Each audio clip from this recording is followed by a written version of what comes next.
కాళేశ్వరము రేవంత్ రెడ్డి ప్రభుత్వం వచ్చినాక 2 సంవత్సరాల దాకా డిలే చేసి ఇవాళ సిబిఐకి అప్పచెప్పింది అని స్టేట్మెంట్ వచ్చిందా, లిఖితపూర్వకంగా పోయిందా? ప్రకటన వచ్చింది, నిర్ణయం జరిగింది. దాన్ని ఇన్ రైటింగ్ ఇమీడియట్గా పంపాలి. 2 సంవత్సరాలు ఎందుకు పంపలేదు చెప్పాలి.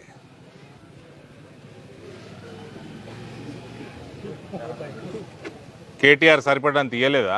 నువ్వు తెచ్చినాక నువ్వు వాళ్ళకి హ్యాండ్ ఇచ్చినావా? తెలియాలి కదా. ఎందుకు 2 సంవత్సరాలు పట్టింది నీకు? సిబిఐ అన్నది వాళ్ళకి అప్పచెప్పాలన్నది మేము ఫస్ట్ డే నుంచి మేము డిమాండ్ చేస్తున్నాము. అచ్చా, మన మిత్రుడు రేవంత్ ప్రభుత్వంలోకి రాకంటే ముందు ఆయన కూడా డిమాండ్ చేసాడు. మా ప్రభుత్వంలోకి వచ్చినాక 2 నెలలు పట్టింది ఆయనకి. ఇవాళ సిబిఐకి అప్పచెప్పడం ఫైనలీ ఒక మంచి పరిణామం. ఇది కాళేశ్వరంలో ఏ రకంగా ఉందంటే మేడిగడ్డ, సుందిల్ల, అన్నారం ఇవన్నీ ఫస్ట్ ప్లానింగ్ కాడికి వెళ్ళే కేవలం కరప్షన్ కోసమే ప్లాన్ చేసింది. దీంట్లో కాంట్రాక్టర్లు కుమ్ముక్కై ఉన్నారు, దీంట్లో బ్యూరోక్రాట్లు కుమ్ముక్కై ఉన్నారు, దీంట్లో పొలిటీషియన్లు అంటే కల్వకుంట్ల కుటుంబం కుమ్ముక్కై ఉన్నది. ఇది ఏ రకంగా ఉందంటే ఫస్ట్ మేము రాయి మీద కడతాము కాబట్టి ఖర్చు ఎక్కువవుతుంది అని ముందు మాట్లాడుకున్నారు. రాయి మీద కడతామని చెప్పిండ్రు, రాయికి తగ్గట్టు డిజైనింగ్ చేసిండ్రు, దానికి తగ్గట్టు టెండర్లు పిలిచిండ్రు. టెండర్ల ప్రక్రియ ముగిసినాక ఎవరికైతే అలాట్ అయిందో వాడు పోయి, నేను ఆల్రెడీ చెప్పినా కదా, అక్కడ పెడితే ఎస్టిమేట్లు పెరుగుతాయి కాబట్టి ఆడ పెట్టినాము, ఇప్పుడు ఆడ కట్టము, మేము మామూలుగా రాయి లేని దగ్గర కడతాము అంటే కేసీఆర్ మందు కొట్టి ఆ కట్టకపో అన్నాడు. ఇక్కడ మళ్ళా చేయాల్సిన సర్వేలు సాయిల్కి సంబంధించి కానీ డిజైన్కి సంబంధించి కానీ ఏమి చేయలేదు. ఎందుకు మార్చిండ్రో ఇలాంటి వరకు నివేదిక ఇవ్వలేదు. ఇక్కడ ఖర్చు తక్కువైతుంది, ఆ మిగిలిన ఖర్చు వేసుకుపోవాలి. ఇది అసలు ప్రక్రియ మొదలైందే ఇట్లా. కాళేశ్వరం ప్రాజెక్టు డిజైన్లు మారిపోయినాయి, డిజైన్లు మారినందుకు ఖర్చు తగ్గిపోయింది. అంటే ఖర్చు అంటే 100 కోట్లు 1000 కోట్లనే ఉంటుంది. ఇది ప్రతి ప్రాజెక్ట్ ఇంతే. డిజైన్లు, లొకేషన్లు మారిపోయినాయి. డిపిఆర్ రాకంటే ముందే, DPR detailed project report clearance అన్ని డిపార్ట్మెంట్లకు వెళ్ళి రాకంటే ముందే కట్టుడు మొదలుపెట్టేసారు. ఎందుకు? వాళ్ళు ఒప్పుకోరు కదా. కట్టుడు మొదలుపెట్టేసారు, మింగుడు మొదలుపెట్టేసిండ్రు. కాళేశ్వరం ఈ 3 ప్రాజెక్టులు ఏవైతే ఉన్నాయో, సుందిల్లో ఒకటి, అన్నారం ఒకటి, మేడిగడ్డ ఒకటి, ఇది ఫస్ట్ నీళ్ళు నిండంగానే పర్రలు వాసినాయి, డ్యామేజ్లన్నీ బయటకు వచ్చినాయి. ఫస్ట్ టైమే. అక్కడన్నా ఆపి మరమ్మతులు చేయాలన్నా అంటే మరమ్మతులు చేయలేదు. ఎలక్షన్లు వస్తున్నాయి, పని ఆపితే ఫస్ట్ ఎలక్షన్ల ప్రాబ్లము.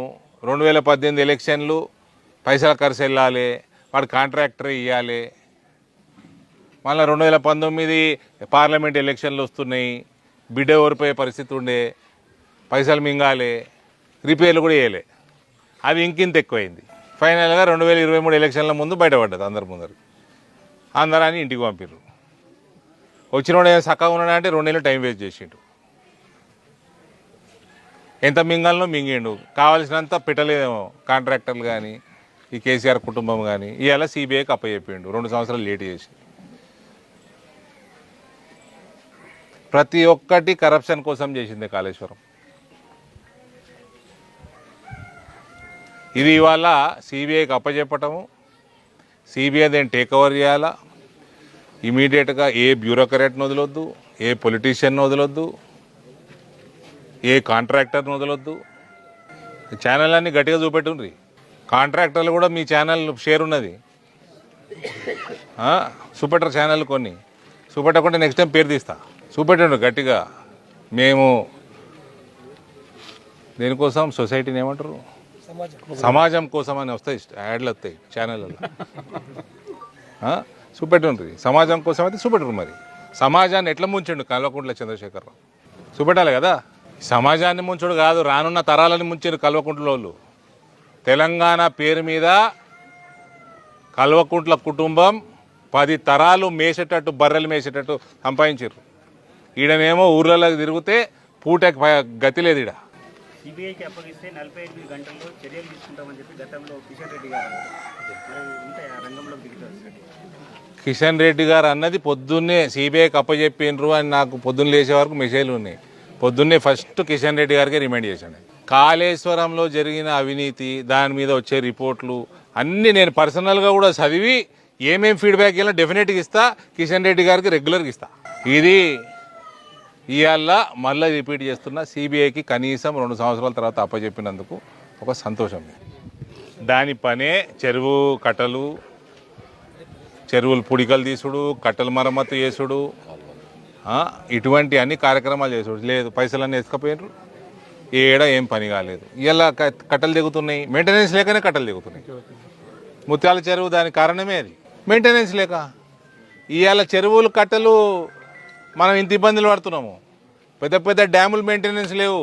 కేసీఆర్ కల్వకుంట్ల కుటుంబం నిర్వాహకం అది. మళ్ళీ వీళ్ళు కూడా డైలాగులు కొడతారు, చెప్పు దెబ్బలు తినాలి కొడుకులు వీళ్ళు కల్వకుంట్ల కుటుంబ సభ్యులు.